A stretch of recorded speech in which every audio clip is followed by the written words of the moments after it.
Hi అండి, welcome to my channel JCMN cooking blogs. ఈరోజు మంచి రసం రెసిపీతో మీ ముందుకు వచ్చేసాను. సమ్మర్లో చాలా యూజ్ అవుతుంది.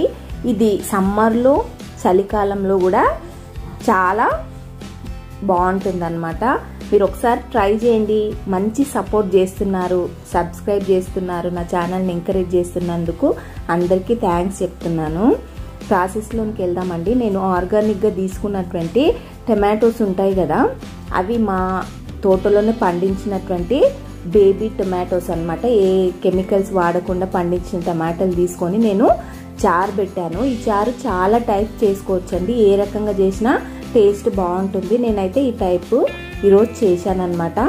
చలికాలంలో ఒకలాగా, సమ్మర్లో అయితే ఒకలాగా, దీన్ని కొంచెం మాడిఫికేషన్ చేసి చేసుకోవచ్చు. ఫస్ట్ నేను టమాటోస్ని కడిగి కుక్కర్లో వేసాను. దాంతోపాటు నేను ఎర్రపప్పు అంటారు కదా, మసూర్ దాల్ అంటారు కదా, అది ఒక 2 టేబుల్ స్పూన్ అంతా వేసి కుక్కర్లో కొద్ది వాటర్ వేసేసి ఒక 2-3 విజిల్స్ పెట్టేసుకొని అవి మెత్తగా అయిన తర్వాత మెదిపేసుకున్నాను అనమాట. ఇలా బాయిల్ అయినటువంటి రసంనంతా వడగట్టుకోవాలి. మనం చిల్లుల గిన్నె ఉంటుంది కదా, అందులో వేసి ఫస్ట్ వేడిగా ఉంటుంది కదండి, ఉన్న రసం అంతా తీసేసుకోవాలా. ఒక గుంత లాంటి గిన్నెలో చేస్తే చాలా బాగుంటుంది, కంఫర్ట్గా కూడా ఉంటుంది.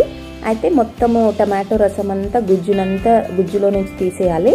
లాస్ట్కు చల్లారిన తర్వాత చెయ్యి కూడా యూజ్ చేసి పెట్టేసుకోవచ్చు. తర్వాత చింతపండు కొంచెం నానబెట్టి పెట్టుకోవాలి. మనకి ఎంత పులుపు కావాలంటే అంత పులుపు మనం చింతపండు రసంని మనం ఇందులో వేసుకోవాలి.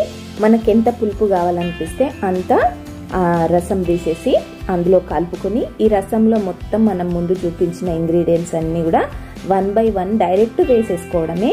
ఆనియన్, గ్రీన్ చిల్లీ, కరివేపాకు, మళ్ళీ సాల్ట్, కారము, ధనియాల పౌడరు, జీలకర్ర, వెల్లుల్లి రెబ్బలు దంచి పెట్టుకున్న పేస్ట్ ఉంటుంది కదా, అది కూడా ఇందులోనే వేసేసుకోవాలి. ఆ తర్వాత ఈ రసాన్నంతా కూడా మరగడానికి పెట్టేసుకొని పక్కన మనం పోపు దినుసులు రెడీ చేసేసుకొని పోపు వేసేసుకున్న తర్వాత, పోపు అనేది కొంచెం స్లో ఫ్లేమ్ మీద కాకుండా కొంచెం మంట మీదనే పోపు వేసేసి ఘాటుగా అందులో వేసేయాలి. వేసేటప్పుడు కొంచెం జాగ్రత్తగా ఉండాలండి.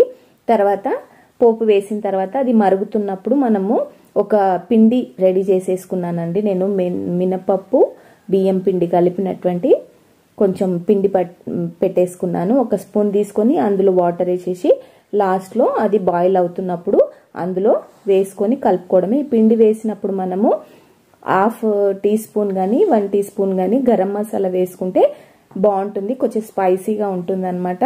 ఈ పిండి స్కిప్ చేసినట్లయితే గరం మసాలా వేసుకోవాల్సిన అవసరం లేదు.